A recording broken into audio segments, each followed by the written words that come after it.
సంస్థ కార్యకలాపాలు ఒక్కొక్క రకంగా ఉంటాయి. రాజకీయ పార్టీలు పోలీసుల మీద డిపెండ్ అవుతాయి వాళ్ళ ప్రోగ్రాంకి. వాళ్ళకి సర్వీస్ అంటే ఏంటంటే ఏ నాయకుని తీసుకొచ్చి ముందు కూర్చోబెట్టాలి, పైన కూర్చోబెట్టాలి, ఇది పని చేయడానికే వాళ్ళ సేవా విభాగాలు ఉంటాయి.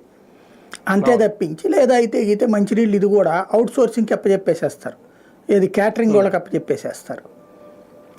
అది వాళ్ళ వెర్షన్. ఇక్కడ వచ్చేటప్పటికి ఆర్ఎస్ఎస్, విశ్వ హిందూ పరిషత్ ఇవేంటంటే ఆర్గనైజేషనల్గా చాలా పవర్ఫుల్. అంటే వాళ్ళు ఇప్పుడు ఇది ఎట్లా ఉంటుందంటే, నువ్వు ఒక ఉద్యోగిలాగా వచ్చి అంటే ఒక క్యాటరింగ్ వాళ్ళకి ఇచ్చాం, వాడు ఏం మనస్ఫూర్తిగా పనిచేయడు. బాట్లు ఇవ్వాలి ఇచ్చాం, తర్వాత ఇది ఇవ్వాలి ఇది ఇచ్చాం, తను ఉద్యోగం పనిచేశానన్నటువంటి విధంగానే ఉంటుంది. ఇందులో ఒక ఆత్మీయంగా పలకరింపు లేకపోతే కనుక నీ అవసరం ఏంటో తెలుసుకోవడము ఇదేముండదు. పని చేస్తాడు అక్కడ.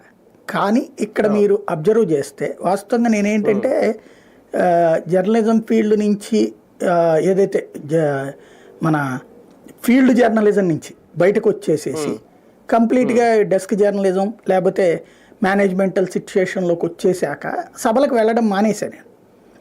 మ్యాక్సిమం టీవీలో చూస్తున్నాము, దాని ద్వారా నోట్ చేసుకుంటున్నాము, లేదా రోడ్డు మీద మనం వెళ్ళేటప్పుడు కనబడితే అబ్జర్వ్ చేస్తున్నాం అంతే.